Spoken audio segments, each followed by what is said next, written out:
कर्मा। आपने ये बहुत सुना होगा ना कि कर्मा इज अ बिच, है ना। कर्मा एक कुतिया है, मतलब हिंदी ट्रांसलेशन तो वही होता है उसका। कर्मा इज अ बिच, कर्मा किसी को नहीं छोड़ता, कर्मा आ रहा है, कर्मों का फल यहीं भोगना पड़ता है, ये कर्म भूमि है, ये कर्म भूमि है, और ये सब मैं बताऊंगा कि मैं क्या मानता हूँ कर्मा के बारे में। I will say Karma exist नहीं करता। कर्म एग्जिस्ट करते हैं, कर्मा एग्जिस्ट नहीं करता। अच्छे कर्म करना और बुरे कर्म करना एग्जिस्ट करता है, पर अच्छे या बुरे कर्मों का फल मिलना ये डिपेंड करता है। अच्छे कर्मों का अच्छे कर्मों का फल अच्छा मिले ये ज़रूरी नहीं है, और बुरे कर्मों का फल बुरा मिले ये भी ज़रूरी नहीं है। आपने अक्सर ये देखा होगा और सोचा होगा कि अक्सर जो व्यक्ति बुरा करता है, जो लाखों की तस्करी कर रहा है, बच्चों की तस्करी कर रहा है, ऑर्गन्स बेच रहा है, गरीबों को कुचल रहा है, बड़े बड़े बिल्डर्स गरीबों की बस्ती तबाह कर देते हैं, लोगों को मार देते हैं, अपने एक्सपेरिमेंट्स के लिए सब करते हैं। एप्स्टीन फाइल से देख लो, इन सब ने बुरा किया, इनके साथ क्या कर्म हो गया, इनके साथ क्या बुरा हो गया, क्या बुरी हरकत हो गई इनके साथ कोई बुरी हरकत नहीं हुई। ये अभी भी अमेरिका के प्रेसिडेंट बने हुए हैं, ये अभी भी माइक्रोसॉफ्ट के फाउंडर हैं, और ये अभी भी कुछ ना कुछ है।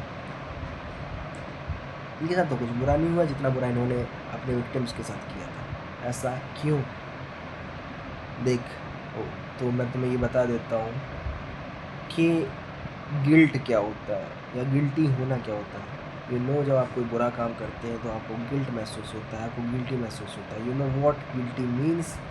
Guilty means someone who deserves punishment. जब कोर्ट में किसी को पनिशमेंट मिलती है तो गिल्टी करार दिया जाता है। जब किसी को उम्र कैद मिलती है तो उसे गिल्टी करार दिया जाता है। गिल्टी होने का मतलब ये है कि मैं गुनहगार हूँ और मेरे हाथों में जंजीरें बांध दी जाए, मुझे टॉर्चर किया जाए, मुझे सज़ा दी जाए, मैं गुनहगार हूँ। सेम वर्क्स विद द कर्म। जो बुरे कर्म करते हुए गिल्ट महसूस करता है, जो गिल्टी महसूस करता है, उसके साथ बुरा होता है। He will face the bad consequences of his कर्म, and the one who is incapable of feeling the guilt, the one who do not feel guilt, will never get the bad consequences of it. They do it because they want to rise in power, and that is it. Once they started feeling guilt for their actions, they will face the consequences for it, and until then they will be free from karma. If they are not feeling guilty, they are not guilty.